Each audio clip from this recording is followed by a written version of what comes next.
Bonjour et bienvenue à ce nouvel épisode du podcast La Bachelorelle. Mon nom est Katjana, bien heureuse que vous soyez parmi nous aujourd'hui. C'est quoi La Bachelorelle? C'est vraiment un podcast où on redéfinit le rôle de la femme au 21e siècle, que ce soit leur expérience, que ce soit les enjeux, que ce soit les bonnes choses qui arrivent dans leur vie, que ce soit les stéréotypes même. On parle de tout dans ce podcast-là. Donc, j'espère que vous avez passé une belle semaine, que vous avez pu profiter du soleil qu'on a quand même eu cette semaine. Il a fait quand même assez beau, oui, un peu plus frais, mais quand même assez beau. Donc, j'espère que vous avez pu profiter. Pour ma part, j'essaie de me remettre en forme. C'est comme si ces temps-ci, je marche puis je perds mon souffle. Fait que j'ai décidé de reprendre un peu des bonnes habitudes. Donc, ça fait quelques jours maintenant que j'ai recommencé à marcher, mais genre vraiment des bonnes marches de comme 2 heures, 1 heure et demie. Donc, ouais, ça me fait du bien. Ça me permet de respirer, surtout que je travaille beaucoup plus de la maison qu'au bureau. Donc, des fois, de sortir un peu de la routine de la maison, respirer un air plus frais ou quoi que ce soit, ça peut faire du bien. Donc, pour aujourd'hui, on va parler d'un sujet quand même assez particulier, plus intime pour moi, comme je vous avais dit à l'épisode précédent. Mais avant ça, je vais quand même passer au moment L. Donc, le moment d'elle d'aujourd'hui, comme vous savez, mon amie Mélissa, qui a déjà fait un épisode avec nous sur le pardon, elle vous avait parlé un peu de Myria, qui est une retraite pour les femmes qui font, cette année, c'est la 2e année. Et ça se passe le week-end prochain, donc le week-end du 19 prochain, 19 septembre au 21, pardon, si je me trompe pas.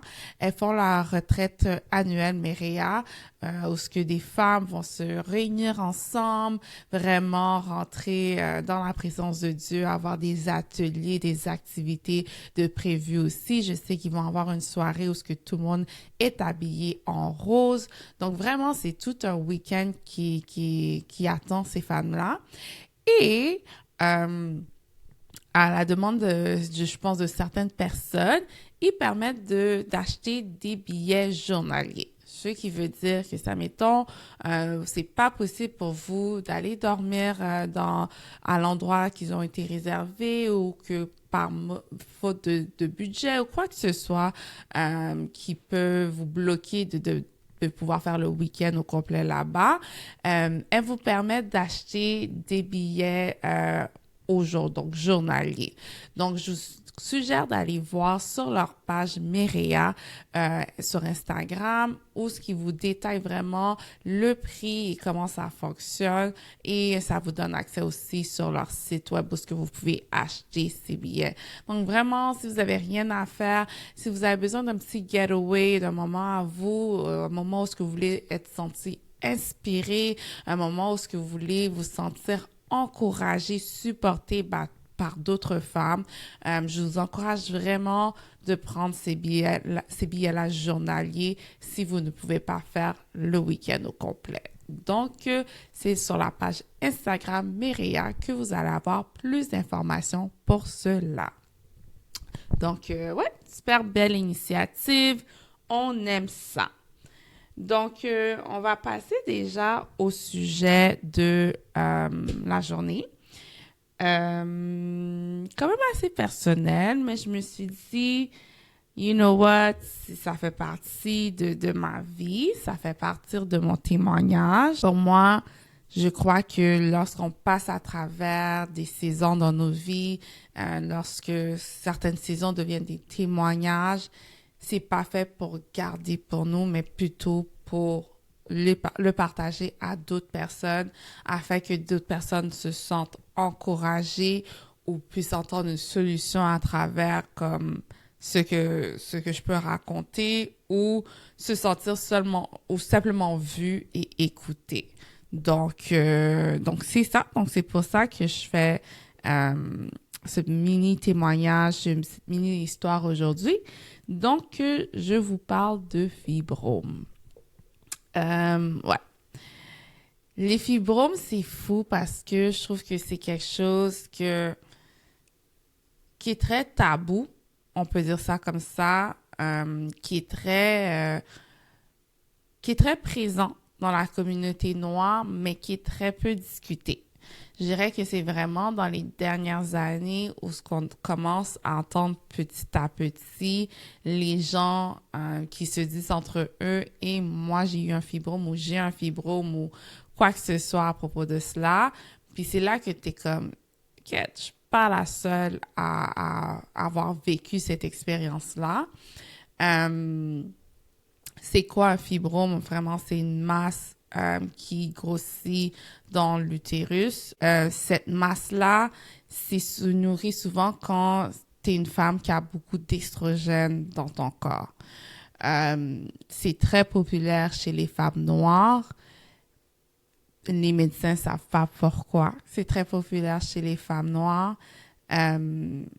Et c'est quelque chose que tu peux pas vraiment contrôler. Dans le sens que tu l'as, tu peux l'enlever, ça peut revenir, ça peut ne pas revenir. C'est pas quelque chose que tu contrôles, sauf si tu enlèves ton utérus au complet. Donc, moi, comment j'ai découvert que j'avais des fibromes, c'est à l'âge de 25 ans. Donc, j'ai mon docteur de famille qui connaît très bien mon historique, qui me fait faire des tests pour tout. Quand je dis pour tout, pour tout. Si elle oublie quelque chose, puis je suis comme, est-ce que je peux faire pour ça? It's in the paper, elle va me faire tester. Et je dirais vers 25 ans, c'est là que j'ai commencé à faire de l'anémie. Anémie assez, je dirais pas trop intense, mais assez prononcée pour qu'on me mette sur des médicaments de fer et tout. Fait que ça allait. À un moment donné, j'ai pu contrôler mon fer. Fait que j'ai pu m'enlever de ces médicaments-là. Et par la suite, c'est revenu.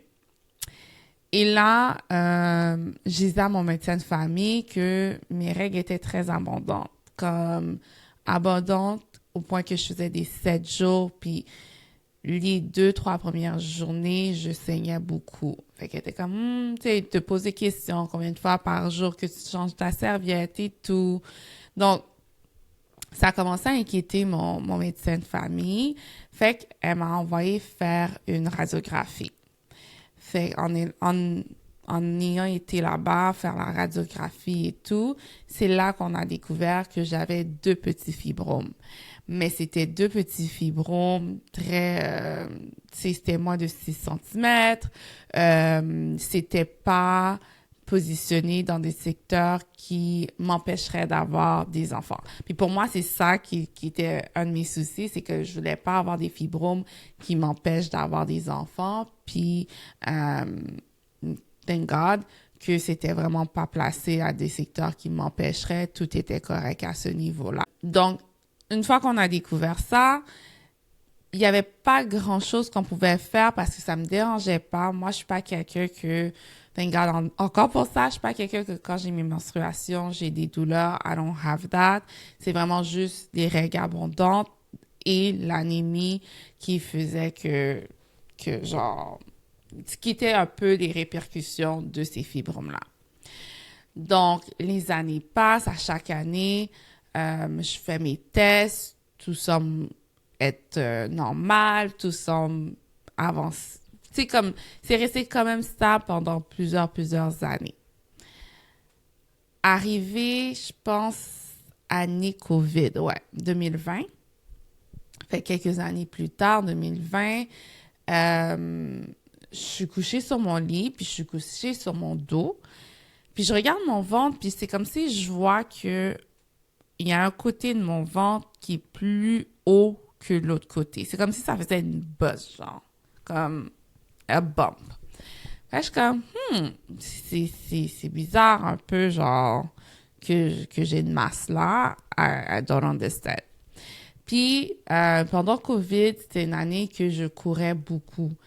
Puis je courais tellement que j'avais vraiment perdu du poids, comme tu le voyais dans mon cou, tu le voyais dans mes bras. J'avais vraiment perdu du poids. Et au niveau du ventre aussi, j'avais perdu. Par contre, tu voyais quand même une petite bosse au niveau de mon ventre. Puis j'étais comme, it's not normal que j'ai perdu partout, incluant mon ventre, mais que dans mon ventre, je vois une petite bosse. Fait que je revends mon médecin de famille, elle voit ça, elle touche, puis elle est comme, je sens qu'il y a une masse, mais on va faire des radiographies à nouveau. Fait que je fais des radiographies et on découvre que j'ai un autre fibrome. Mais encore là, c'est pas, je pense dans le temps, ça devait être moins de 10 centimètres. C'était à peu près 7 centimètres si je me trompe pas. Encore là, c'était pas trop grave. J'avais pas... mes règles étaient toujours abondantes, mais pas plus que ça l'était 5 ans avant ou quoi que ce soit. Donc, quand même, mon docteur de famille voulait s'assurer qu'on couvre tout. Donc, j'ai recommencé mes pilules d'anémie parce que je recommençais à faire de l'anémie. Fait que j'avais besoin de mes pilules de fer. Et elle m'a envoyé voir des gynécologues. Faut savoir que au Québec, je trouve que quand ça vient à la santé des Noirs, surtout quand ça vient par rapport aux fibromes, les gens sont pas très informés. Beaucoup de choses que par rapport à comme l'alimentation, c'est quoi le fibrome, c'est quoi l'impact, qu'est-ce qui peut arriver. Beaucoup de ça, malheureusement, j'ai trouvé mes réponses sur Internet. Puis quand j'allais voir les médecins, je leur demandais, OK, qu'est-ce qui cause ça? Ah, on sait pas, c'est quelque chose qui est juste populaire chez les femmes noires, OK. Mais c'est sur Internet que j'ai trouvé que un fibrome se nourrit d'estrogène quand une femme a trop d'estrogène dans son corps. OK, qu'est-ce qui peut causer un haut niveau d'estrogène?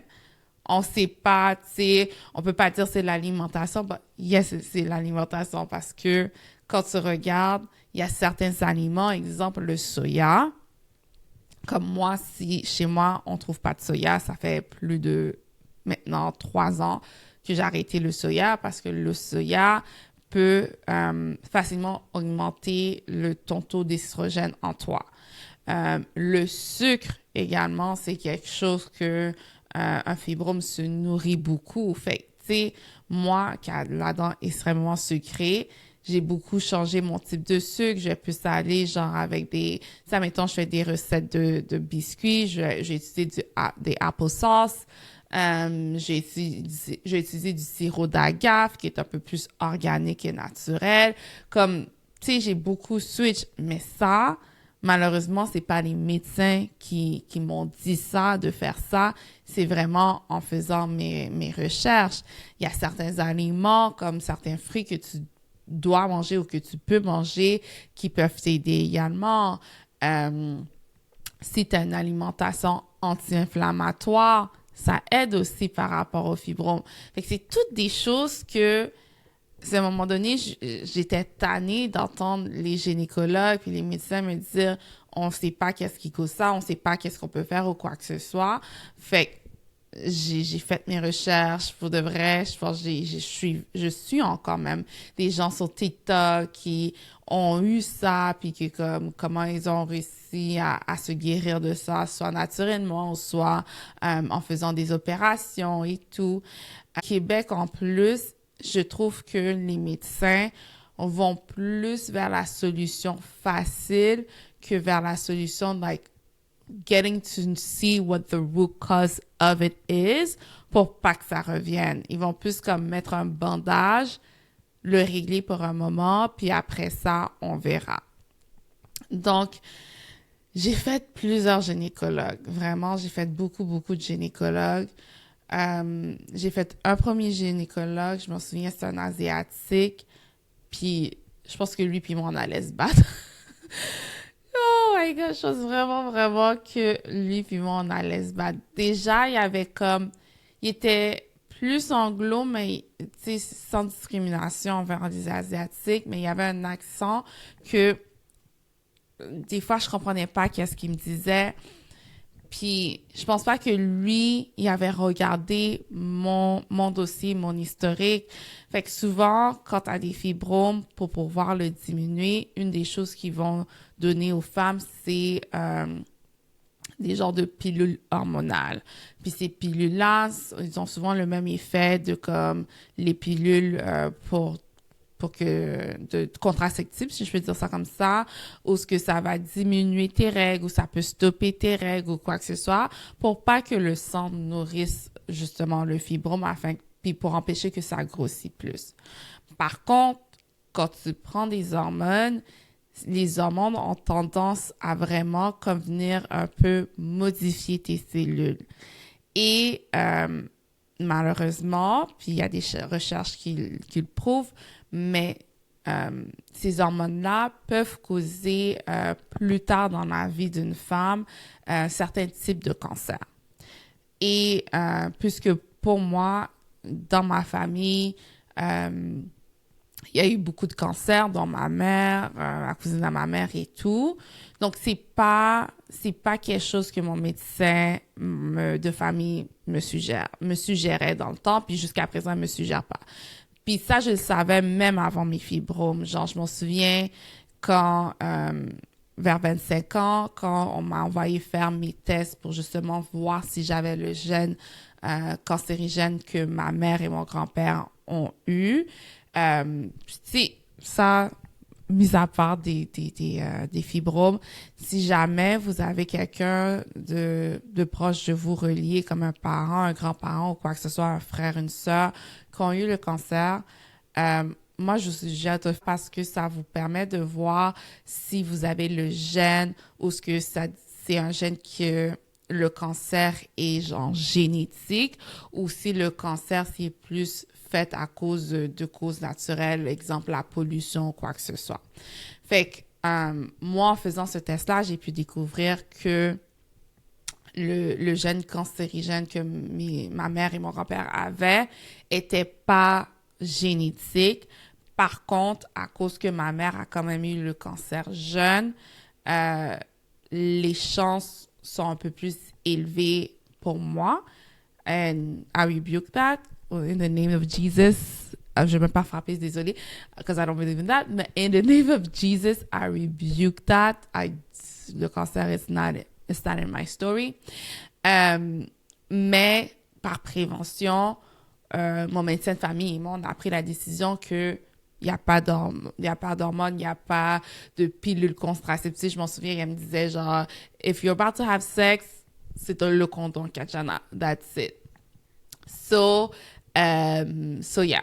So, moi, je savais déjà que si on me proposait cette option-là pour aider à mon fibrome, it was a no for me.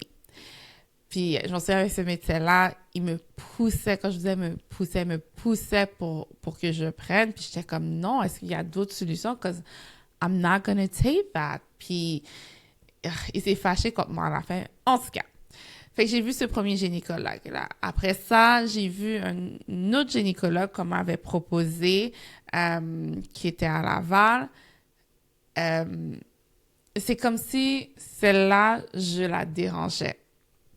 Puis c'était comme, OK, mais t'as pas encore d'enfant. Non, mais je veux quand même être préventif, tu sais, comme pour voir qu'est-ce que je peux faire pour pas justement m'empêcher d'avoir des enfants.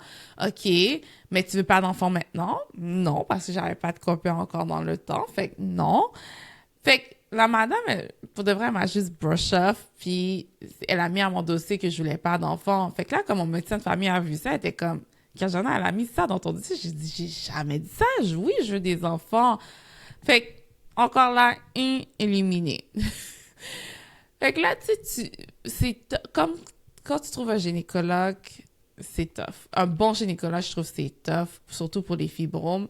Faut vraiment que tu trouves quelqu'un qui t'écoute, quelqu'un qui personnalise ton cas selon ton besoin et selon, genre, ce que ton avenir, c'est comme, qu'est-ce que tu vois? Est-ce que tu veux des enfants? Est-ce que tu veux pas des enfants? C'est quoi les médicaments que tu peux prendre? Qu'est-ce que tu veux pas prendre? Comme quelqu'un qui est vraiment plus à l'écoute et que t'es pas simplement un simple patient. Finalement, on m'a mis sur une autre liste d'attente pour un autre gynécologue. Finalement, j'ai été voir un qui était à Joliette. Celui à Joliette était mieux dans le sens que c'était quelqu'un d'expérimenté. Il était à sa retraite par contre, mais il avait quand même accepté de me voir et m'avait conseillé aussi il me disait pour lui, pour le moment, il voyait pas que ça dérangeait, mais que comme on garde un œil dessus ou quoi que ce soit. Fait qu'après cette panoplie de gynécologues que j'ai vus, finalement, on est resté status quo, on faisait juste regarder au fur et à mesure. Fast forward, en 2000, on est 2025-2022. 2022, mon ventre grossit encore plus. Et grossit à un point tel que je commence à me faire dire est-ce que je suis enceinte? Est-ce que am I expecting? Vrai, je dois être honnête, ça a été tough. Ça a été tough de se faire dire ça. Because if I'm pregnant, I really want to be pregnant, but I wasn't pregnant. Puis ça a apporté un petit peu une insécurité face à mon physique. Je suis quelqu'un de base, je suis pas quelqu'un... Comme de base, je suis pas quelqu'un qui m'habille très sexy. Si je m'habille sexy, c'est vraiment plus aux occasions ou quoi que ce soit. J'ai plus porté des choses amples. Puis pourquoi je porte des choses amples? C'est parce que I know I have titties, I know I have j'ai un booty, comme... Tu sais, j'essaie pas toujours de mettre l'attention sur moi, quoique c'est bien que des fois quand t'as l'attention, girl ain't mad at that, mais je vise plus le confort que l'inconfort, je pourrais vous dire, si je peux dire ça comme ça. But yeah, en tout cas, parenthèse comme ça. Fait que, surtout dans ce temps-là, je portais beaucoup plus de choses amples parce que justement, j'essayais de camoufler mon ventre. Puis mon ventre était devenu tellement gros, je pense que je ressemblais à une femme qui était comme à 4 mois ou 5 mois enceinte. So, yeah, it wasn't cool. Puis, suite à ça, je commençais vraiment à avoir des malaises. J'étais beaucoup plus fatiguée, j'arrivais pas. Comme une journée complète debout was impossible pour moi. Pendant la journée, je m'en souviens, je vais écrire à ma manager pour dire comme, écoute, j'ai pas de force, je suis pas capable de me concentrer, j'ai pas de motivation, je dois aller me coucher. Fait qu'elle me permettait de quand même donner des exceptions parce que pendant la journée, je pouvais aller faire comme une heure de repos puis reprendre mon travail par la suite parce que j'étais pas capable de fournir. Puis ça allait vraiment de pire en pire où ce que par la suite, j'ai eu un accident d'auto. L'accident d'auto m'a causé des maux de dos. Fait que tu vas à l'hôpital, on te check. Mais après ça, je continue à m'affaiblir. Puis tout de suite après l'accident d'auto, c'était le mariage de ma cousine. Puis je pense que j'ai eu mes règles la semaine de son mariage.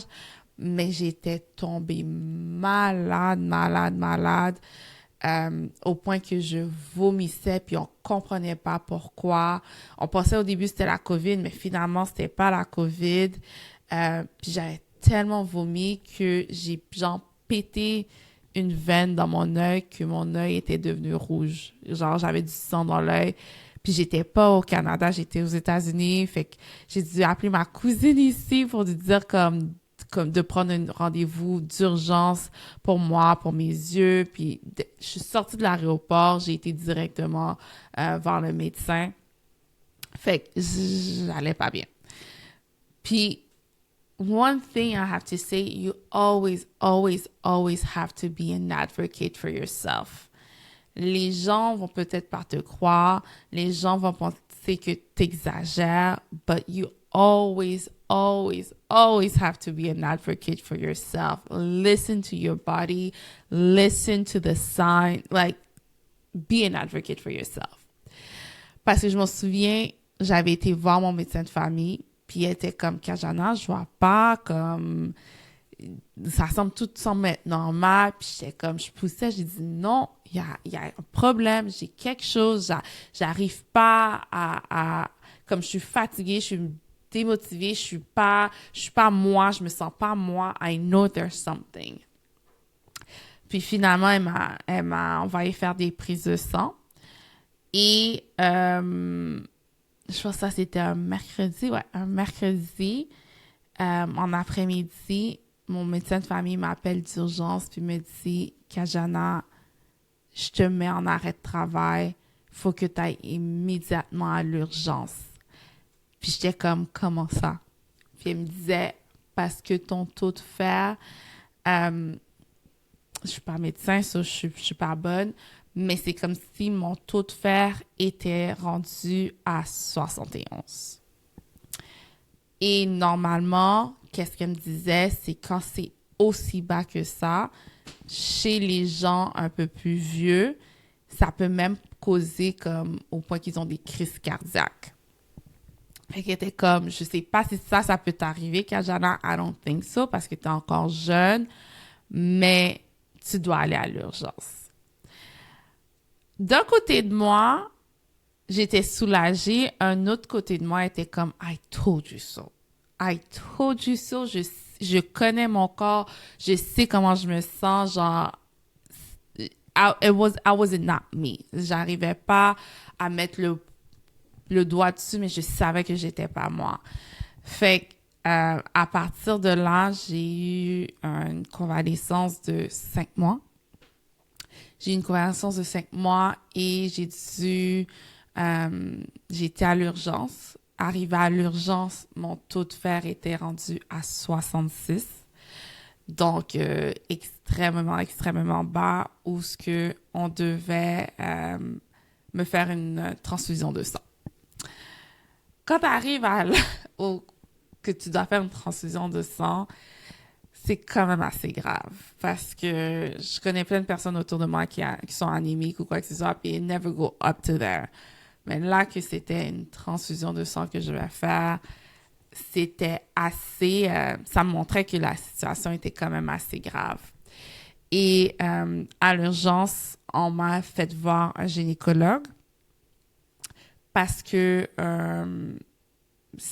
tout ça a été causé, genre mon taux de fer qui était bas, mes malaises, tout ça a été causé par le fibrome qui avait grossi dans mon ventre. Fait que là, je me souviens, à l'urgence, je vais attendre pour le gynécologue qui est arrivé le lendemain matin. On me fait faire une échographie à nouveau et tout. Et on réalise que mon fibrome est rendu à 15 cm. Donc, it was pretty big. Et, ouais.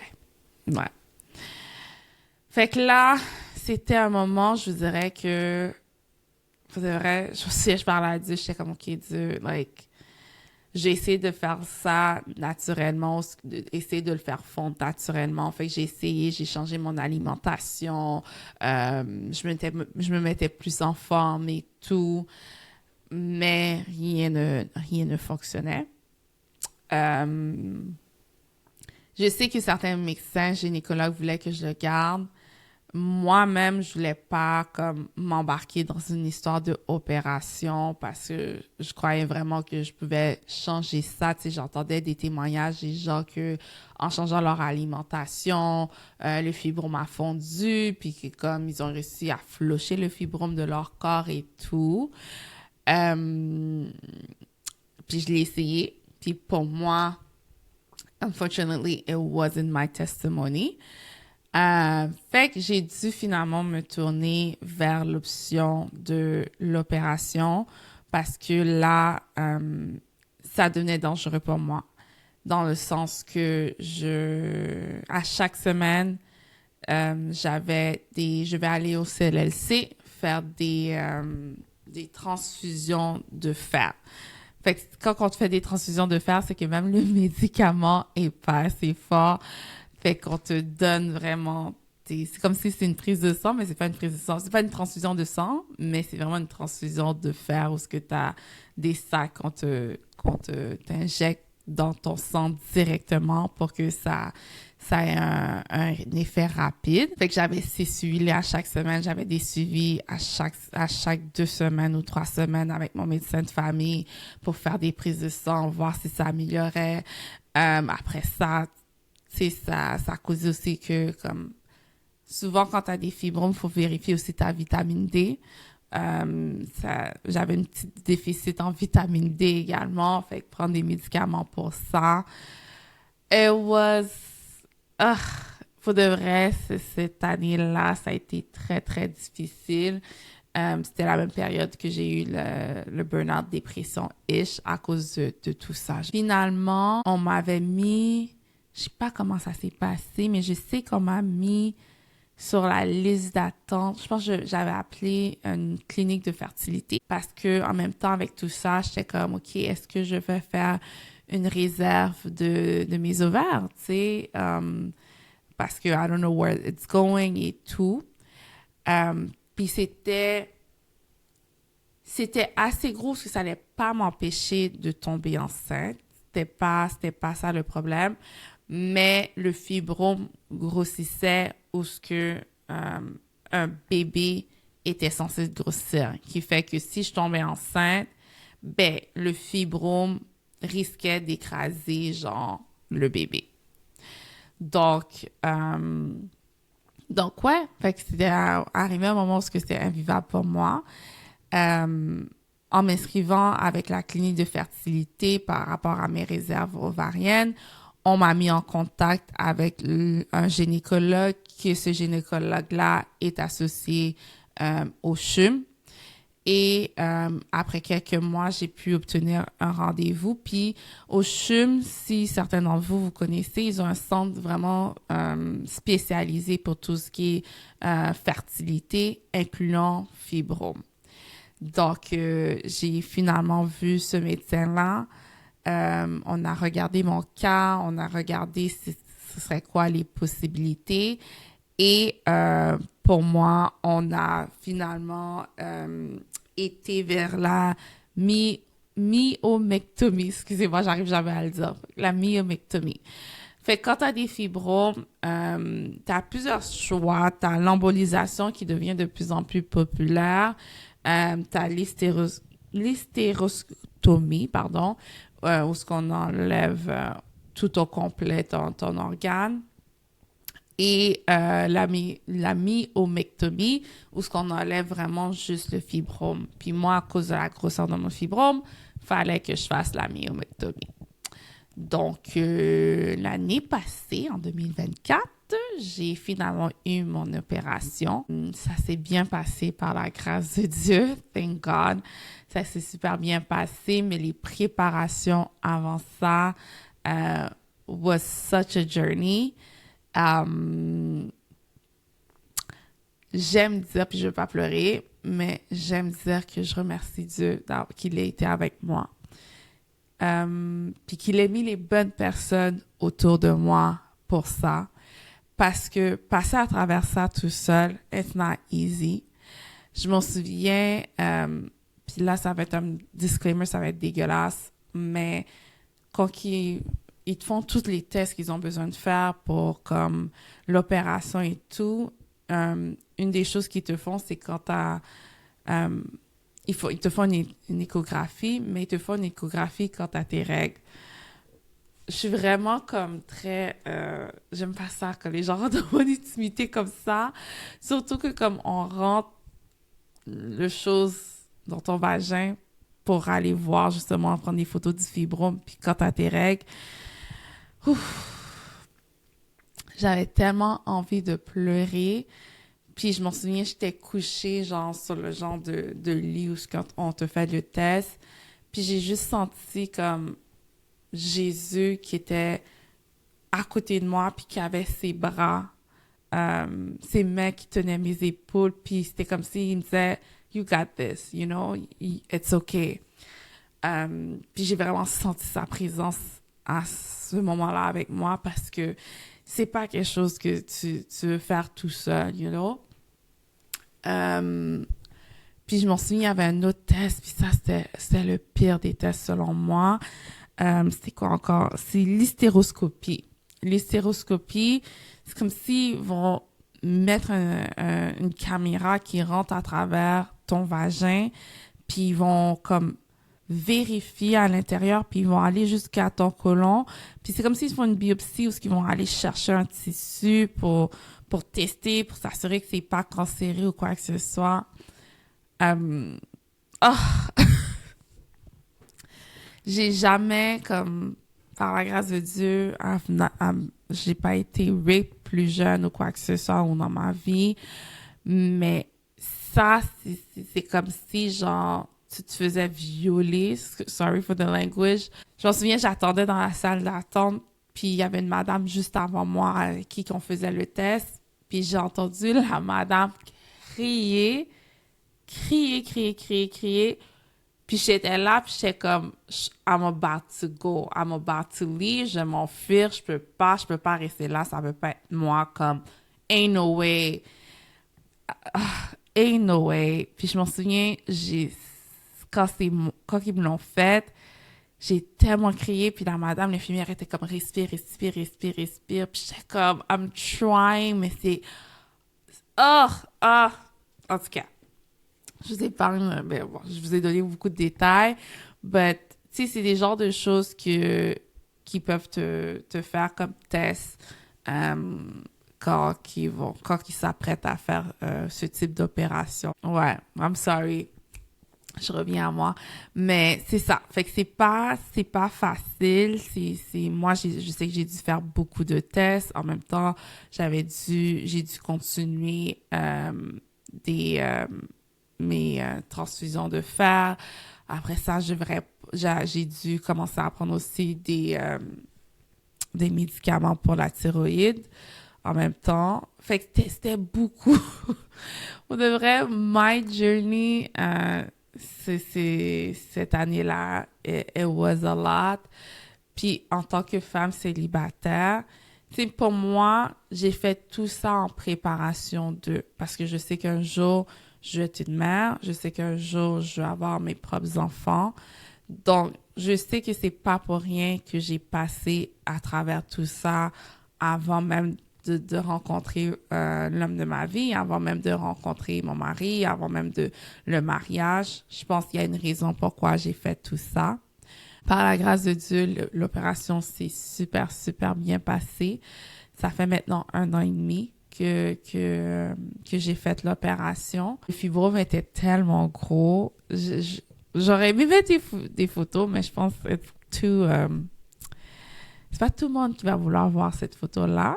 Mais moi, j'ai demandé de voir le fibrome parce que je veux savoir c'est quoi cette bête-là qui était en moi parce que never again, never again. Normalement, quand on te fait une opération, on te fait une coupure bikini. Puis moi, parce que le fibrome était tellement gros, puis c'était rendu au niveau de mon ventre, fait qu'on m'a fait ça comme du bas de mon nombril jusqu'au haut de mon nombril. Donc, j'ai une petite cicatrice là, but it's okay. It's part of my journey. Post-fibro, j'en ai encore. J'en ai deux petits encore. Pour le moment, ça va. C'est contrôlé. Ça ne dérange pas. Maintenant, mes menstruations, thank God. Ça a beaucoup diminué. Je suis passée avant l'opération, je suis rendue à 10 jours et plus même. Et maintenant, je suis rendue genre à jour 4.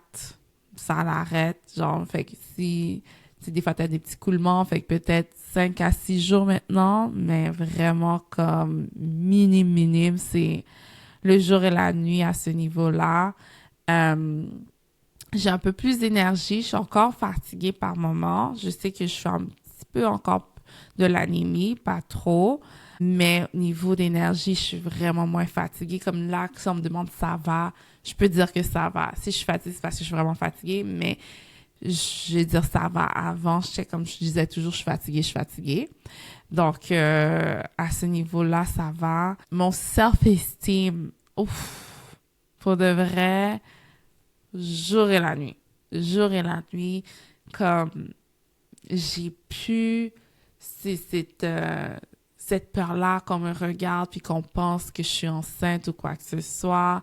Je me sens bien dans ma peau. Oui, c'est sûr que j'ai envie de perdre un petit peu plus de poids, c'est normal, je suis une femme, mais je me sens bien, je suis capable de m'habiller sexy, puis je suis comme, I'm not worried de mon ventre ou quoi que ce soit.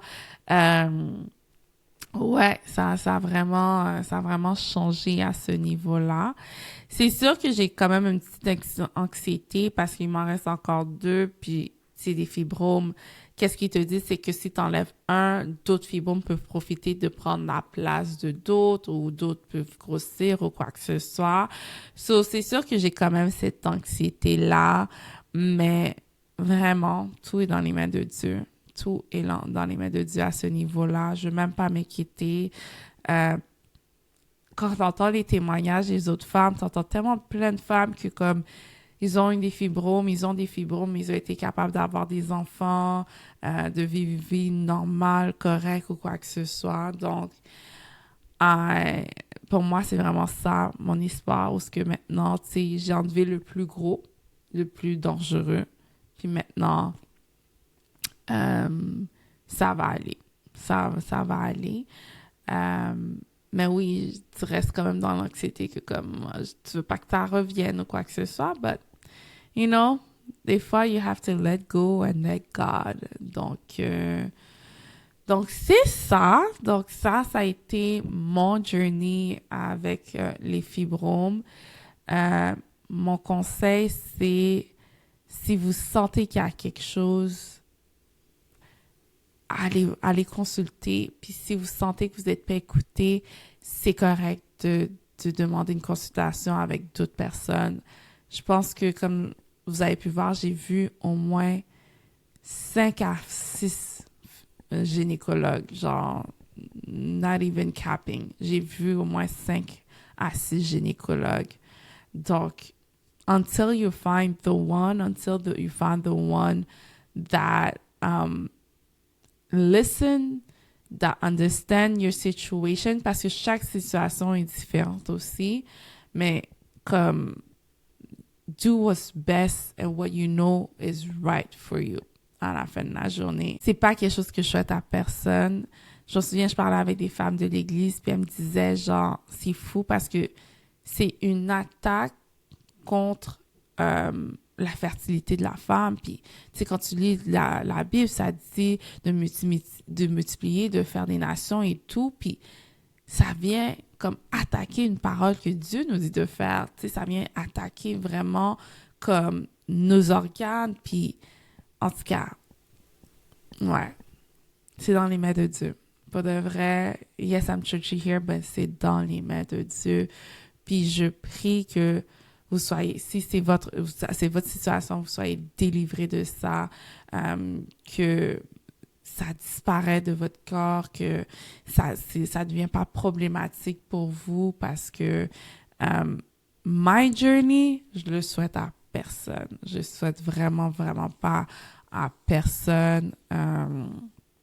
Yeah. Mais bon, c'est mon témoignage, c'est mon histoire. J'espère que ça a pu aider quelqu'un. J'espère que ça a pu encourager quelqu'un. Moi, c'est la solution que j'ai été vers l'opération. J'ai essayé de le faire naturellement, ça n'a pas fonctionné. Mais trouvez qu'est-ce qui est mieux pour vous. Demandez à Dieu la direction que vous devez aller, la direction que vous devez entreprendre. Mais ne laissez pas un fibrome sans prendre action, dans le sens que comme do something. Don't let it just be, genre do something, que ce soit de l'exercice, que ce soit votre alimentation, peu importe, genre faites qu'est-ce qui est mieux pour vous, pour votre corps, qui peut vous aider dans cette situation-là.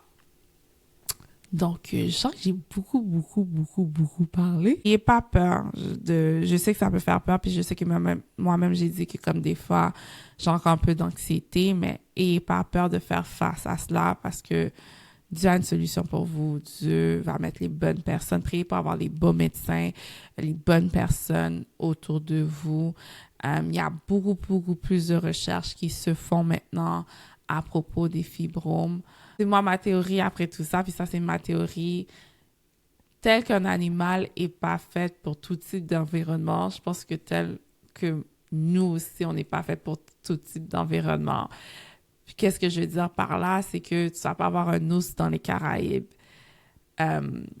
Puis nous, en tant que femmes noires, notre ADN et tout, je crois vraiment que notre corps, on est fait pour être dans un environnement un peu plus tropicaux, tel que les Caraïbes, ou peu importe où ce que ça peut être en Afrique aussi. Parce que je trouve que les produits modifiés, même les fruits, même les fruits ici, c'est pas complètement naturel. Puis si si j'étais même dans mon pays ou quoi que ce soit, je sais que j'aurais pu mieux m'alimenter avec des choses, de la nourriture, des fruits, des légumes plus naturels qui auraient pu mieux m'aider, mais je suis au Canada, donc je dois faire avec ce que je trouve ici.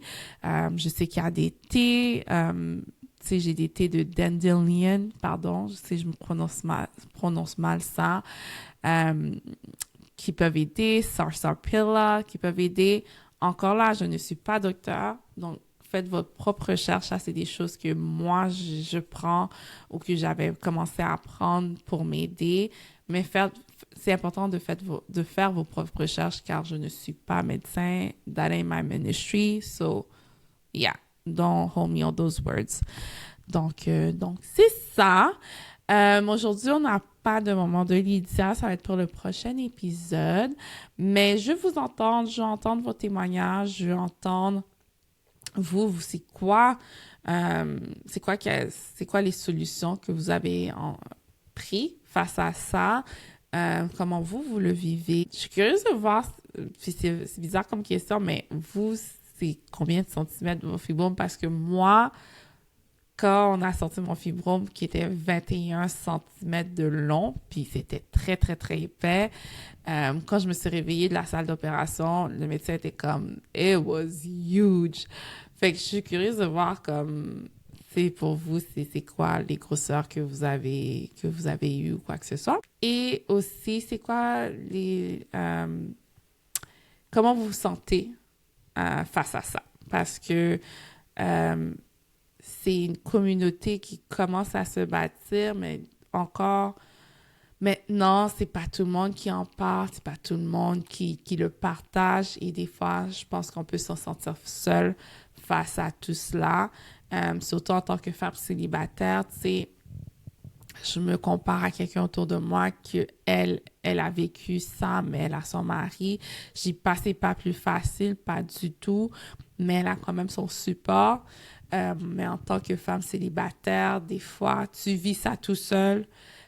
T'aurais aimé avoir quelqu'un sur qui tu peux pleurer, sur quelqu'un qui t'accompagne dans tes rendez-vous ou quoi que ce soit. Puis je pense que c'est le côté du célibat qui est parfois un peu difficile, où ce que des événements comme ça, où ce que tu veux te sentir accompagné, you have to do it by yourself. Mais je pense que c'est important de réaliser que Dieu est avec nous. Dieu ne laisse jamais ses enfants. Dieu est toujours là et Dieu est toujours présent. Donc, si vous passez à travers ça, puis vous êtes dans vos différents rendez-vous présentement, puis vous êtes célibataire, sachez que vous n'êtes pas seul. Dieu va mettre les bonnes personnes autour de vous, mais Dieu est également avec vous. Donc, sur ces mots-là, je vous souhaite un bon week-end et on se dit à la semaine prochaine. Bye!